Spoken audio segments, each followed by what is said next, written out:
Hi friends, ನಮಸ್ಕಾರ. ಎಲ್ಲರಿಗೂ ಮತ್ತೊಮ್ಮೆ ಸೂಪರ್ ಸವಿ ರುಚಿಗೆ ಸ್ವಾಗತ.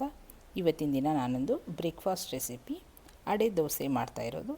ಇದು ತಮಿಳ್ನಾಡು ಸ್ಪೆಷಲ್. ಈ ಅಡೆ ದೋಸೆ ಬೇಳೆ ಕಾಳೆಲ್ಲ ಹಾಕಿ ಮಾಡೋದ್ರಿಂದ ಇದು ರಿಚ್ ಪ್ರೋಟೀನ್. ಇದು ನಾವು ಬೆಳಗ್ಗೆ ಬ್ರೇಕ್ಫಾಸ್ಟಿಗೆ ಮಾಡ್ಕೋಬೋದು. ತುಂಬಾ ಹೆಲ್ದಿ. ಬನ್ನಿ ರೆಸಿಪಿನ ಸ್ಟಾರ್ಟ್ ಮಾಡೋಣ. ದೋಸೆ ಮಾಡಲು ನಾನಿಲ್ಲಿ 1 ಕಪ್ಪಷ್ಟು ಅಕ್ಕಿ ತೊಗೊಂಡಿದ್ದೀನಿ. ಅಕ್ಕಿನ ನೆನೆ ಹಾಕೋಬೇಕು. ಇಲ್ಲಿ ನಾನು ಕಾಲು ಕಪ್ಪಷ್ಟು ತೊಗರಿಬೇಳೆ, ಕಡಲೆಬೇಳೆ, ಉದ್ದಿನಬೇಳೆ ಮತ್ತು ಹೆಸರು ಬೇಳೆನ ತೊಗೋಬೇಕು. ಹೆಸರು ಬೇಳೆ ಅಥವಾ ಹೆಸರು ಕಾಳುಗಳು ಹಾಕ್ಕೊಳ್ಳಿ. ಆಮೇಲೆ ಇಲ್ಲಿ ನಾನು ಕಾಲು ಕಪ್ಪಷ್ಟು ಎಲ್ಲ ಬೇಳೆಗಳು ತೊಗೊಂಡಿದ್ದೀನಿ. ಇದಕ್ಕೆ ನಾನು ಅರ್ಧ ಟೀ ಸ್ಪೂನಷ್ಟು ಮೆಂತ್ಯ ಕಾಳು ಹಾಕ್ಕೊಳ್ಳಿ. ಬೇಳೆ ಅಕ್ಕಿ ಎಲ್ಲ ನೆನೆಸುವಾಗಲೇ ನಾವಿಲ್ಲಿ ಒಣಮೆಣಸಿನ್ಕಾಯಿ ಹಾಕ್ಕೋಬೇಕು. ಅದ್ರ ಜೊತೆಗೆ ಒಣಮೆಣಸಿನ್ಕಾಯಿ ಕೂಡ ನೆನೆಸಿಡಿ. ನಾನಿಲ್ಲಿ 8ರಿಂದ 10 ಒಣಮೆಣಸಿನ್ಕಾಯಿನ ತೊಗೊಂಡಿದ್ದೀನಿ. ಅದನ್ನು ಎಲ್ಲ ನೀಟಾಗಿ 1-2 ಸಲ ವಾಶ್ ಮಾಡಿಬಿಟ್ಟು ಈ ಬೇಳೆಕಾಳುಗಳೆಲ್ಲ ಒಂದು 4ರಿಂದ 5 ಗಂಟೆ ನೆನೆ ಹಾಕ್ಕೋಬೇಕು. ಅಕ್ಕಿ ಮತ್ತು ಕಾಳುಗಳನ್ನು ನೆನೆಯಲು ಬಿಡಿ. ಇದು ಚೆನ್ನಾಗಿ ಒಂದು 4 ಅವರ್ಸ್ ನೆಂದ ಮೇಲೆ ನೋಡಿ, ಈಗ ಇದು 4 ಅವರ್ಸ್ ಆಗಿದೆ. ಇವಾಗಿದು ಒಂದು ಮಿಕ್ಸಿ ಜಾರಲ್ಲಿ ಹಾಕಿ ರುಬ್ಕೋಬೇಕಾಗುತ್ತೆ. ಮೆಣಸಿನ್ಕಾಯಿನ ನಿಮ್ಮ ಖಾರಕ್ಕೆ ಅನುಗುಣವಾಗಿ ಹಾಕ್ಕೊಳ್ಳಿ, ಹೆಚ್ಚು ಕಮ್ಮಿ ಮಾಡಿ. ಇದು ರುಬ್ಬುವಾಗಲೇ ಇಲ್ಲಿ ನಾನು 1 ಇಂಚಷ್ಟು ಶುಂಠಿ ತೊಗೊಂಡಿದ್ದೀನಿ. ಮತ್ತು ಬೇಳೆ ಎಲ್ಲ ಹಾಕಿದ್ರಿಂದ ಇದು ಗ್ಯಾಸ್ಟ್ರಿಕ್ ಆಗುತ್ತೆ. ಅದಕ್ಕೋಸ್ಕರ ನಾನಿಲ್ಲಿ 1 ಟೀ ಸ್ಪೂನಷ್ಟು ಸೋಂಪು ಮತ್ತು 1 ಟೀ ಸ್ಪೂನಷ್ಟು ಜೀರಿಗೆ ಹಾಕ್ಕೋಬೇಕು. ಆಮೇಲೆ ರುಬ್ಬುವಾಗಲೇ ಇದಕ್ಕೆ ರುಚಿಗೆ ತಕ್ಕಷ್ಟು ಉಪ್ಪು ಮತ್ತು 1 ಚಿಟಿಕೆ ಅರಿಶಿಣ ಹಾಕ್ಕೊಳ್ಳಿ. ಇವಾಗ ಇದನ್ನು ನೈಸಾಗಿ ರುಬ್ಕೋಬೇಕು. ನೋಡಿ, ಈ ರೀತಿ ನೈಸಾಗಿ ರುಬ್ಬಿ ಇದನ್ನು ಒಂದು ಬೌಲಿಗೆ ಟ್ರಾನ್ಸ್ಫರ್ ಮಾಡ್ಕೊಳ್ಳಿ. ನಮಗೆ ದೋಸೆ ಹಿಟ್ಟಿನ ಹದಕ್ಕೆ ರುಬ್ಕೋಬೇಕಾಗುತ್ತೆ. ಸ್ವಲ್ಪ ಗಟ್ಟಿ ಅಂತಿದ್ರೆ ಇನ್ನೊಂಚೂರು ನೀರು ಹಾಕ್ಕೊಂಡು ಅದನ್ನು ಕನ್ಸಿಸ್ಟೆನ್ಸಿನ ಸರಿ ಮಾಡ್ಕೊಳ್ಳಿ.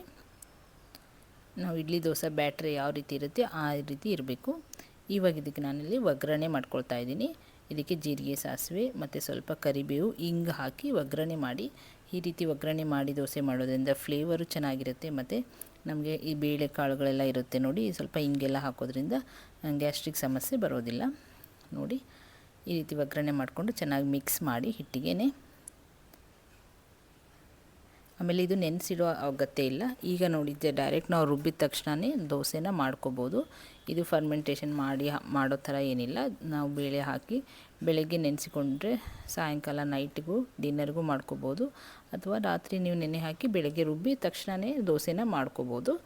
ಈಗ ನಮಗೆ ಯಾವ ಸೈಜ್ ಬೇಕು ಆ ಸೈಜು ದೋಸೆನ ಮಾಡಿಕೊಂಡು ಅದ್ರ ಮೇಲ್ಗಡೆ ಸ್ವಲ್ಪ ಈರುಳ್ಳಿ ಅಥವಾ ಹಸಿಮೆಣಸಿನ್ಕಾಯಿ, ಕೊತ್ತಂಬರಿನ ಸಣ್ಣ ಕಟ್ ಮಾಡಿ ಹಾಕ್ಕೊಳ್ಳಿ.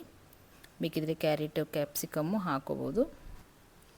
ಆನಿಯನ್ ಎಲ್ಲ ಹಾಕಿದ್ಮೇಲೆ ಸ್ವಲ್ಪ ಎಣ್ಣೆ ಹಾಕಿ ಈ ಮೇಲ್ಗಡೆ ಒಂದು ಸ್ಪ್ಯಾಚುಲಾಯಿಂದ ಪ್ರೆಸ್ ಮಾಡಿ ಅದು ಚೆನ್ನಾಗಿ ಹಿಡ್ಕೊಳ್ಳುತ್ತೆ ಈ ದೋಸೆಗೆ. ಇವಾಗ 2 ಕಡೆ 1-2 ನಿಮಿಷ ಮೀಡಿಯಮ್ ಫ್ಲೇಮಲ್ಲಿ ಚೆನ್ನಾಗಿ ಬೇಯಿಸಿ. ಈ ರೀತಿ ಯಾವಾಗಲೂ ಒಂದೇ ಥರ ದೋಸೆ ಬೋರಾದಾಗ ಈ ರೀತಿ ಡಿಫ್ರೆಂಟಾಗಿ ಬೇಳೆಕಾಳುಗಳೆಲ್ಲ ಸೇರಿಸಿ ನಾವು ದೋಸೆನ ಮಾಡ್ಕೋದ್ರಿಂದ ಹೆಲ್ದಿಯಾಗೂ ಇರುತ್ತೆ. ಮಕ್ಕಳಿಗಂತೂ ತುಂಬಾ ಇಷ್ಟ ಆಗುತ್ತೆ. ಈ ರೀತಿ ನಮಗೆ ಇದರಲ್ಲಿ ಸ್ವಲ್ಪ ಸ್ಪೈಸಿ ಎಲ್ಲ ನಾವು ಮೆಣಸಿನ್ಕಾಯಿ ಎಲ್ಲ ಹಾಕೋದ್ರಿಂದ ಚಟ್ನಿನೂ ಬೇಕಾಗಲ್ಲ, ಹಾಗೆ ತಿಂದ್ರೂ ಟೇಸ್ಟಿಯಾಗಿರುತ್ತೆ. ಜೊತೆ ಬೇಳೆ ಕಾಳುಗಳೆಲ್ಲ ಹಾಕೋದ್ರಿಂದ ಅದು ಪ್ರೋಟೀನ್ ರಿಚ್ಚು. ಮತ್ತು ಮೇಲ್ಗಡೆ ಇನ್ನೂ ಪ್ರೋಟೀನ್ ರಿಚ್ ಮಾಡ್ಕೋಬೇಕಂದ್ರೆ ಅದ್ರ ಮೇಲ್ಗಡೆ ಸ್ವಲ್ಪ ಪನ್ನೀರ್ ಕೂಡ ತುರಿದು ಹಾಕ್ಕೋಬೋದು. ಅದು ಚೆನ್ನಾಗಿರುತ್ತೆ. ಮಕ್ಕಳಿಗೆ ಪನ್ನೀರೆಲ್ಲ ತುರಿದು ಅದ್ರ ಮೇಲ್ಗಡೆ ನಾವು ಆನಿಯನ್ ಜೊತೆಗೆ ಪನ್ನೀರ್ ಕೂಡ ಸೇರಿಸ್ಕೋಬೋದು. ಈಗ ನೋಡಿ, ನಾನಿಲ್ಲಿ ಇನ್ನೊಂದು ದೋಸೆನ ಮಾಡಿ ತೋರಿಸ್ತಾ ಇದ್ದೀನಿ.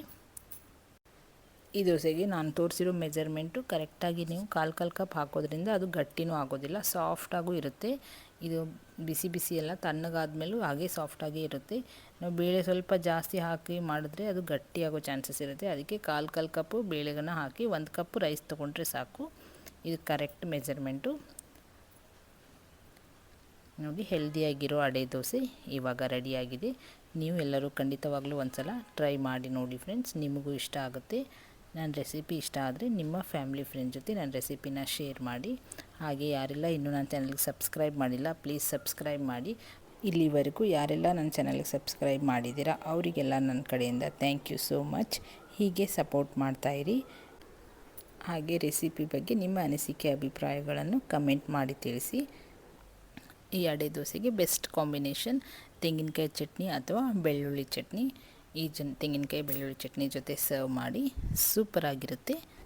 ಹೀಗೆ ಹೊಸ ರೆಸಿಪಿಯೊಂದಿಗೆ ಮತ್ತೆ ಸಿಗ್ತೀನಿ. ಬಾಯ್.